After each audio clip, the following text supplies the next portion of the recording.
Hello, hello, hello, and welcome to the Vagabond Way podcast. The journey goes ever on with the long road. This episode, Festival of the Artisan highlights. Join Steve Bonham, Kev Moore, and Chris the Bishop Lydon, that's me, as we look back at the Festival of the Artisan 2021 and pick out some of the highlights to share with you. Also, Kev Moore takes us on the next steps of his Camino trek, and I share my Easter bake with you all. The Vagabond Way podcast, featuring the long road, is exploring the world of the troubadour, the adventurer, the vagabond. The world isn't beige, it isn't processed, it's authentic, it's rich, and it's real. And if those are the sorts of sentiments that make your brain light up, then hop on board. We are embracing all of those things, we're celebrating all of that, and we'd love it if you joined us on the journey.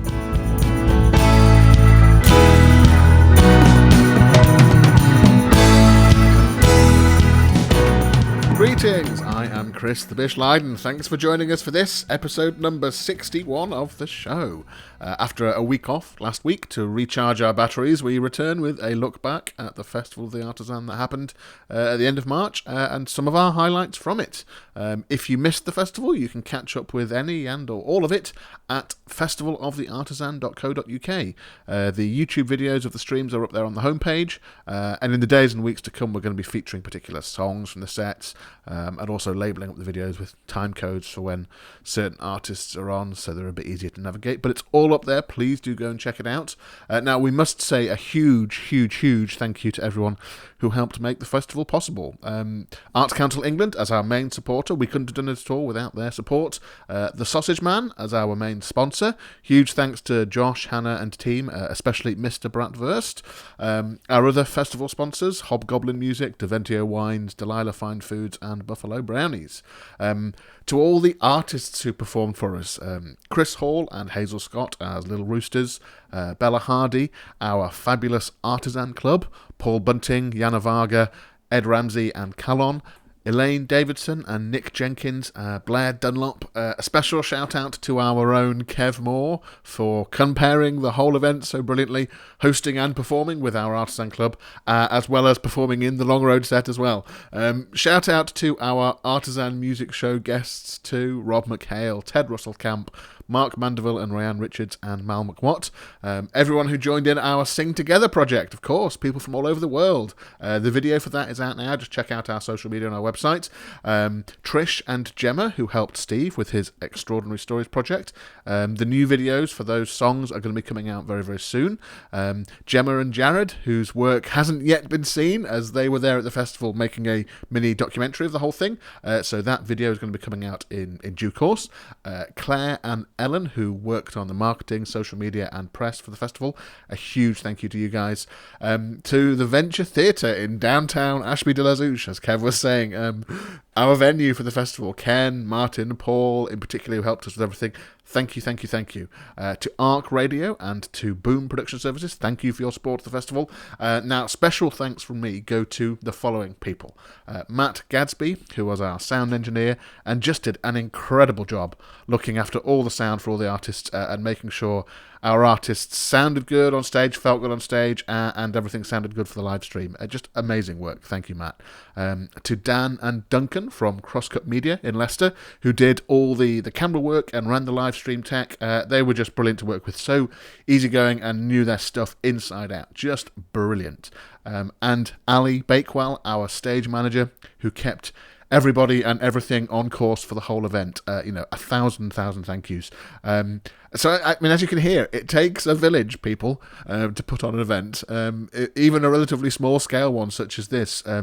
So please do check out the videos of the festival, share with your friends, enjoy the music. There's so much good music, so much good stuff. And if you like what you see in here, please do consider donating. You can do that on the festival website. So head to festivaloftheartisan.co.uk. You can see it all there, and you can donate there as well. So anyway, on to today's content. Steve, Kev and I, we look back at the festival and pick out some of our highlights from it. So I'm going to hand over to me.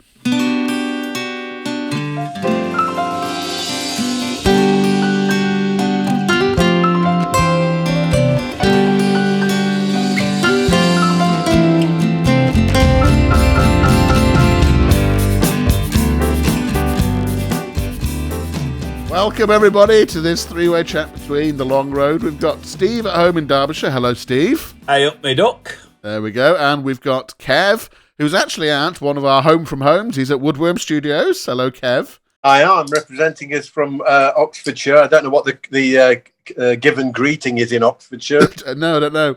We best have to check the locals. Yeah. And I'm at home in Manchester, so the long road is still all in the UK. So today we're going to talk a little bit about bask in the glory of the Festival of the Artisan. That happened a couple of weeks ago. And part of the reason why we had a week off last week was just to recover, recharge our juices, have a lie down, basically. Have a lie down, which is essentially what I've been doing for the past 2 weeks. A chance for us to reflect on the festival and see and think back on, because it's one of those sort of whirlwind things. Really, it was a lot of activity in a very short space of time, like we were all used to in the before times. And then all of a sudden, we've had not much going on for a long time, and then there's this huge burst of activity. We had. I should have counted it up. We had something like 12, 13, 14, 15 artists, all in the same building, not all at the same time, spread over the 2 days, all performing music from a festival stage, and going out to the world. I think it went remarkably well, really. Considering it did, yes. Yeah. Credit to you, Bish. I mean, it was astonishingly high quality. And no, I'm not just saying that. Lots of people have said, wow, you pulled it off. You pulled off. I've done a lot of TV shows as well, but it's like seeing what was going on. I'm thinking, how is this all pulling together? And when I actually watched it back in the comfort of my own living room later, it was like, wow, there's like little intersection panels, and what I said was going to come up next actually came up. I found that quite impressive, to be fair. So I don't know, have you guys got particular highlights, whether that's musical or just sort of event highlights? My personal highlight was presenting the Artisan Club thing, because I thought, beforehand I thought, okay, that's good, I'll do that, that'll be fun, do a couple of songs and introduce the other people. But I actually thought, this is really cool, 3 of us sat up there, and then it changes into another couple of people, and just chatting a bit in between the songs, and how people got their ideas. And I just thought that is a really cool thing, and I could imagine doing that on a regular basis. It's such a fun. It was a bit like the BBC Two Songwriters Circle kind of vibe. I love that format. I mean, when I gig in the States, that tends to be, and I think it's an incredibly generous way of playing with other people. It works really well. And actually, for me, the Artisan Club was one of my highlights for 2 main reasons. Because I thought that I know we programmed the Artisan Club, so it shouldn't come as a surprise to us. But actually, I genuinely thought that the array of different approaches to this notion of artisan from the 4 artists, and you, Kev, as well, because you were performing as well. The 5 people we had performing, I thought presented a really broad and interesting range of the artists, the people genuinely handcrafting these things and telling stories through these songs they were performing. I thought it was so varied and so interesting. And so... I looked at it, I thought we're so different. All of these are so different. Yeah. Oh, it was lovely. And musically, you had everything from quite jazzy stuff to sort of 1940s ballads to... And they all stepped up, They were even better than what we'd kind of auditioned via the web. I think. Absolutely. Yeah. And I was very impressed. There were things that you could see, actually, that, they... I mean, I'm going to pick out one, just because he was the youngest, I think, and he'd only been playing for a year. I know. Ed Ramsey had only been playing for a year. All of them did a great job, but in particular, I think Ed did a superb job because he hasn't performed on guitar before. He'd been performing at home on guitar. That was his first time on stage performing guitar, and I thought that was brilliant. But also, actually, Kev, you said this during your show, like, you'd never actually performed solo guitar. Yeah. And I had always thought that in my head when me and Steve were thinking about this months and months and months ago. I had kind of thought that maybe Kev hasn't done this before. Maybe this is actually a new thing for you. And that is part of what we were trying to do as well, is to push people's boundaries a little bit, I suppose. Yeah. So, quite by accident, we pushed your boundaries quite a lot then. Bloody right, you did. But also discovered my inner Bruce Forsyth, which was quite interesting. I enjoyed that a great deal. For me, Artisan Club was was a very special segment of it for loads of reasons. Steve, what about you? What would your there's lots, but I think we've talked about the Artisan Club, and that it's the bits where you think, oh, that's an idea. Let's see if we can make it work, and it and it worked.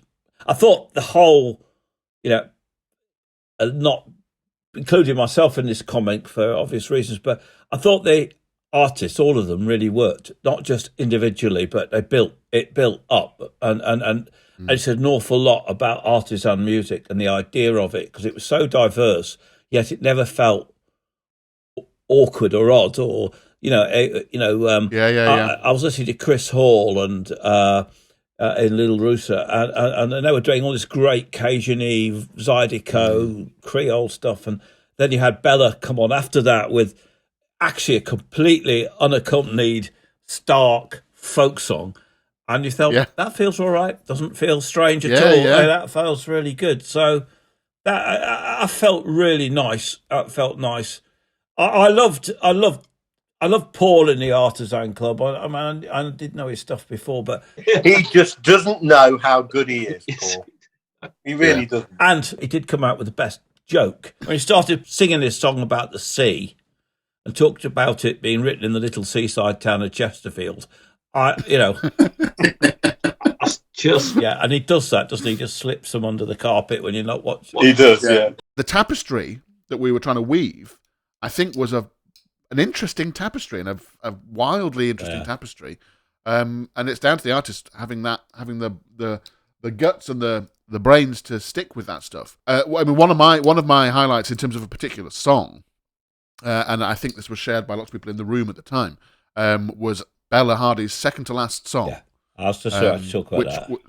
Which was, so it was called, I've just checked her set list just to make sure I got the title wrong, but it's called Among These Stars. And she played it on harmonium. Yeah. So she had a hand pumped harmonium on stage, which blew my mind during the sound check. Like, you've brought out harmonium, this is brilliant. So Among These Stars was a song that she wrote about the Black Lives Matter movement. But before a lot of us had probably heard of the Black Lives Matter movement, Black Lives Matter came onto the scene globally in a huge way last year, 2020. But she saw a protest that went on in something like 2017, 2018, something like that, when she was in New York. And Bella's approach to how she introduced that song and then how she performed it, I just thought was it was stunning. Yeah. Absolutely stunning. And was a shining example of how the real world plays into the stuff that we as artists, we can't help. We feel we have to make these things. We have to tell these stories, and that was, if you'll forgive the pun, a shining example of that. And it was lovely hearing people's, like Jana had that song about the area of the world where she grew up, between Austria and Slovakia, and how it used to be below the sea and all that sort of thing. And just so interesting hearing where people get their inspirations from, One of my favourite songs from the whole festival, again, was from Artisan Club. Ed Ramsey's song about his pal, basically. And it was really honest and really, toxic masculinity isn't something that we've talked about a lot on this podcast, but something that's come across in the world over the last few years, and how you approach, I don't know how old Ed is. I'm presuming he's sort of early 20s, like very early 20s. But he managed to write a song that actually was in his own voice, but was telling his story about his pal, and I thought it was really, really well done. A folky heart to it, but little bits of pop and little bits of all kinds of stuff in there, and I think that sort of thing will speaks to people. It may not be everybody's cup of tea, but I think it's the sort of thing that does speak to people. I mean, we said at the end of the festival, we had a little committee meeting just to decide whether we were going to say it, but we said at the end of the festival, join us at the end of March, the last weekend of March next year, 2022, for the next festival. And hopefully that one will, sort of talking about it, we're planning that it'll still have a live stream element to it, because it's an opportunity to get stuff out there. But hopefully next time we'll be able to have an audience as well. So Kev won't be just sort of saying hello to an empty room, well, a room with 5 people in it who are all with headphones on or checking lists or doing technical things, whilst Kev is trying to speak to the world through this little lens. So I had to really sort of, dig into kind of like some kind of weird sort of fantasy thing, that I was in some kind of, Sale of the Century theatre or something in downtown Norwich. Yeah. Yes. So hopefully next year we'll be back with a live audience, and more brilliant Artisan music. Definitely. Absolutely.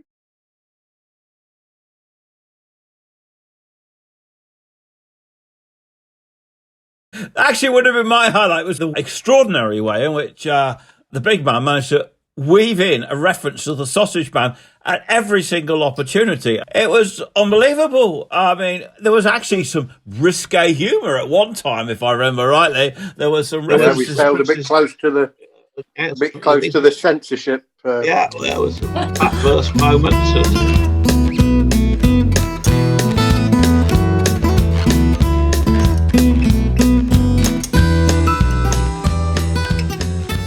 Entry this week is a snippet from his Festival of the Artisan opening act. He opened the festival, so I'm just going to hand over to Steve. Although I will say perhaps you'll recognise little snippets of the song he plays for us, as we use that song as some of the stings or the interstitial jingles for this very podcast. Anyway, I'm going to hand over to Steve. So I was trekking through the Appalachian Mountains. And after 5 or 6 days, I was done for, and I ended up in this little town. Town is an exaggeration for a place with the Webb Brothers store and 4 houses. The Webb Brothers store was like something you see out of an old James Dean movie. It's a US mail sign half hanging off, a Coca-Cola sign, a broken gas pump, and a shop that sold mostly grits and bullets. And I was trying to find out how I got out of there. And I was fast asleep in the store in a big leather chair they conveniently had. And as I woke up, I saw this big tall guy talking, slightly chatting up the girl behind the counter. And he was saying the most extraordinary things to her. He basically said, I don't work, I just ride my motorbike. And I don't believe in work, and I just live on my motorbike, and I travel around. But I do have the world's long distance mini bike record, and I kind of looked, and then he left, and I kind of fell back asleep. But when I woke up later, I thought, did I just dream that? I mean, who has the world's longest mini bike journey? Anyway, when I got back to England, I looked it up, and there he was, Kevin Beener. In fact, I was talking to him on Facebook today, and he rode a mini bike. He's 6'4" from the Mexican border to Alaska, and that's what he does. When you see him, you think he must be a hippie or something, and he kind of is, but he was in the Marines. He's always pains to point out he didn't shoot anyone.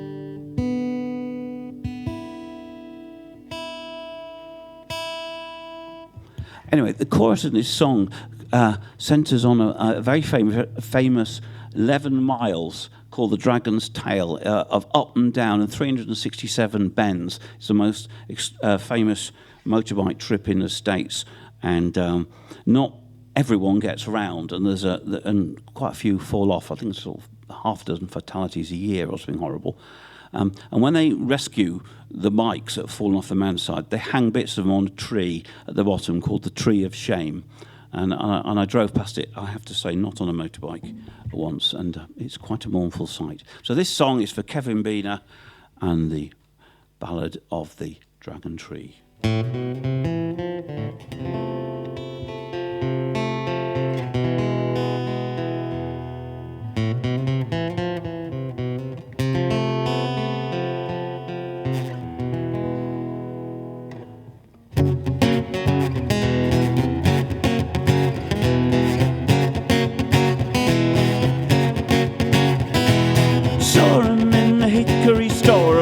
Town down south, red bandana and a sunburned shirt and a grin upon his mouth. She asked him where he's going to, where he's gonna go. He looked at her, with sleepy eyes, and he answered her real slow. There's no call for work round here, 'cause economy's running tight. Third make much make sense to hang around and make a fight. Where they tie you up in a rope or dope, smother you in fear. So be heading down that singing road, to be seeing you next year. Riding on a dragon's tail ain't never gonna feel the same. Hitting the curve at 98, heading for a tree of shame. And the dragon tries, and so do I, the kiss of the morning sun. To think of you I may not do, love you more than anyone. Sun on my back in the early morn, and the Harley running hard. Smell sweet clover in the evening air, and some sleep in the old barnyard. Scent of the pine on the winter's breeze, sage on the desert breeze. I don't give no mind to the weather girl, you know she's just a tease. Riding on a dragon's tail ain't never gonna feel the same. Hitting the curve at 98, heading for a tree of shame. And the dragon flies, and so do I, kiss of the morning sun. Sway with you I cannot do, but I love you more than anyone.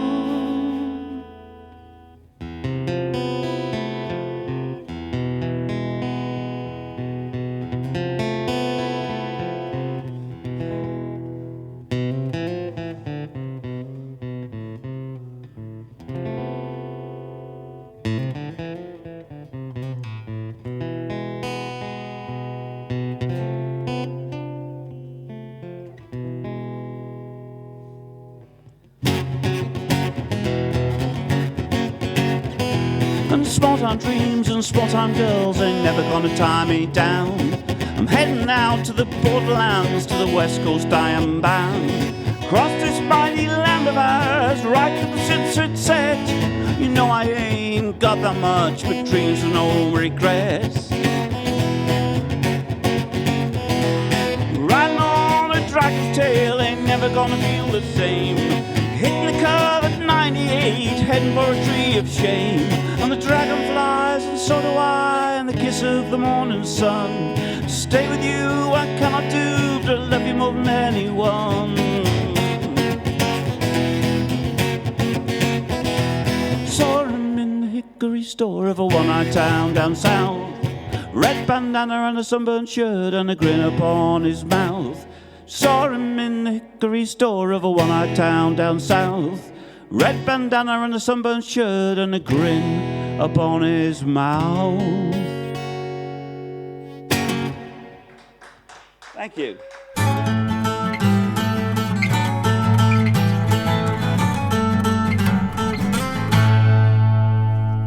Hello again everyone, and welcome once again to Kev's Cafe Corner, that cosy nook in cyberspace where I sit and regale you with tales of my Camino journey through northern Spain.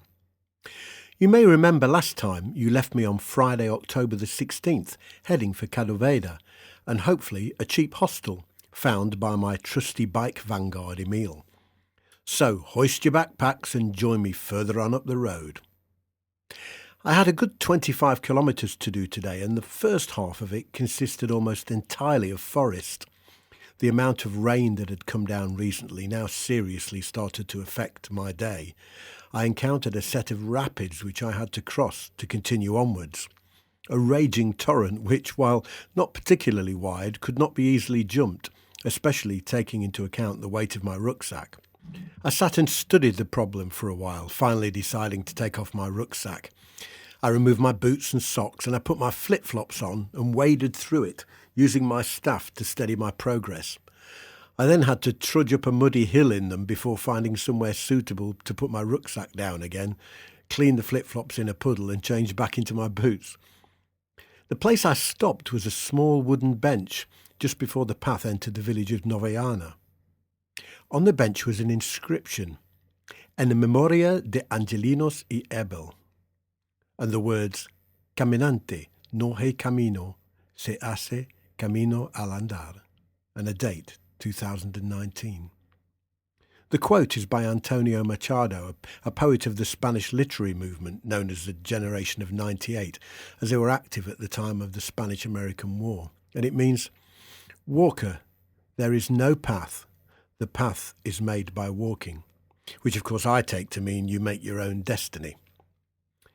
Under the bench was a bucket filled with brightly painted stones in all the colours of the rainbow. I didn't know the significance of them at the time, but I believe that pilgrims are invited to take them to place further along the trail. Rested with dry feet, I walked into Novellana, which had a few delightful surprises of its own. The village was filled with push bikes of all shapes and sizes, painted in bright colours and decorated with plant pots full of flowers. Absolutely delightful. I must have counted at least a dozen as I walked through, and it was clear it was something the villagers had great pride in and had fun with. Further down the trail, I came upon another fast-flowing stream, and this one looked a lot tougher to cross, and it didn't look doable in flip-flops. I stood pondering my predicament when a Spanish couple came up behind me. They immediately got to work trying to find a way over, and between us we manoeuvred a large log and a length of bamboo in position across the torrent to create a kind of footbridge. Neither of them had a staff, so we took it in turns to use mine in order to maintain our balance as we precariously inched our way across. It felt like such an achievement. We stood there in the forest and gave ourselves a round of applause. 3 strangers coming together to solve a problem and then going their separate ways. Some kilometres later, I found a spot for lunch, a lovely family-run bar restaurant, and a friendly old couple who just made you feel so welcome. And once again, an incredible €10 deal for 3 courses. It was superb and great road fuel. One of the joys of living like this is you can truly enjoy your food guilt-free because you certainly don't put any weight on. There were quite a few more hills to negotiate on the last section and a little more forest too, but I made the albergue in Cadavedo at 6 on the dot and had the entire place to myself. A warm shower and I relaxed for the evening. Emile messaged me to say she'd arrived in Luarca by bike and got a good deal on a hotel, so I resolved to book in there for tomorrow too. Lights out at 11, and I slept like a baby. Next time, lost in the undergrowth. See you later.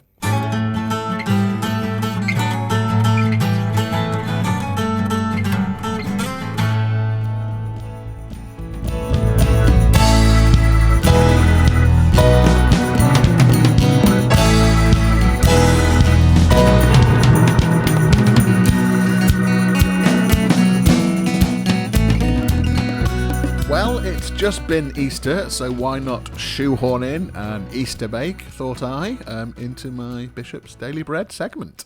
This week was a new venture for me, hot cross buns. Now, I've made fruited buns before, I suppose, but actually never massively successfully. A tea cake a few times last year, but that was just, is it raisins or sultanas? Relatively simple fruited bun. The recipe I was using for hot cross buns this time had sultanas, mixed peel, orange zest, and fresh apple. I was surprised at the fresh apple. I thought it would cause issues. But sometimes one must simply trust the recipe. This particular recipe was by a certain Mr. P. Hollywood, an unknown in the baking world, to be sure. What would he know, possibly? Anyway, I'll start at the end. The resulting hot cross buns were actually pretty good. Nice sort of soft buns, fruity, a gentle spice from the cinnamon. Pretty great. I was pretty pleased for my first time round. But they did feel like they took all bloody day to make. I mean, you make the basic dough initially, and then that has to prove. And then you add in the fruit, and then that has to prove. And then you divide and shape the dough, and then that has to prove. And then you bake it. And by this time, perhaps your enthusiasm has waned for a homemade hot cross bun, when one could have simply bought one from the shops. It seemed interminable at the time. And I'll be honest, these hot cross buns, the hot cross element, if that's what we're going to call it, the cross on top, the hot cross element, it wasn't perfect. It looked a little wonky. And it didn't have the texture of a shop-bought HCB. But that's only a superficial element, so I wasn't that bothered. But the top crust of the buns, these were a little hard, dense, not crunchy, like, I suppose, almost rubbery, I guess. I'm not sure if this was due to over-baking, or perhaps over-handling, or under-kneading, or the shaping wasn't right. I don't know. I actually did commit this time to hand-kneading this lot, so perhaps I need some work there. Do you get it? Knead? hackneyed. Oh well. Now, the big question, was it worth going to the effort of making your own hot cross buns? You know, I asked the same thing myself when I did croissant. And I fear my next croissant experiment is looming. I can feel it in my waters. Was it worth the effort, these HCB? Now, if I had to jump down on one side of this fence, I'd say probably not. You can get pretty damn good HCB from any supermarket these days. Tasty, fruity, spicy, soft, all-round good buns. Were these homemade ones that much better? I wouldn't say so. And I just feel like even with improvement, the effort to reward ratio just wouldn't seem to pay off on this one. Would I ever make them again? Yes, I almost certainly will make them again, but not for a while. You know, as a special occasion, go for it. Easter's only... Easter? Is that the new name for it? Easter! Easter's only once a year, isn't it? As far as I know. So as a special occasion, go for it. I think with a simple loaf or even a simple batch of rolls, it's quite easy to absorb that into your sort of regular weekly pattern of making stuff, and it just becomes part of the process. I feel these sorts of treat rolls with their many, many stages, it just sort of sits just outside of that. It's not just stuff you can just grab off your shelves and throw into a mix. I'm glad I tried it though. Another string to my bow, and next time some things to try to improve upon. But I think that container of mixed peel in my cupboard right now might just sit undisturbed for a few months alongside those chocolate moulds I used back in December. Anyway, next week, on the suggestion of the real baking puppet master here, my old pal Steve, next week is pretzels.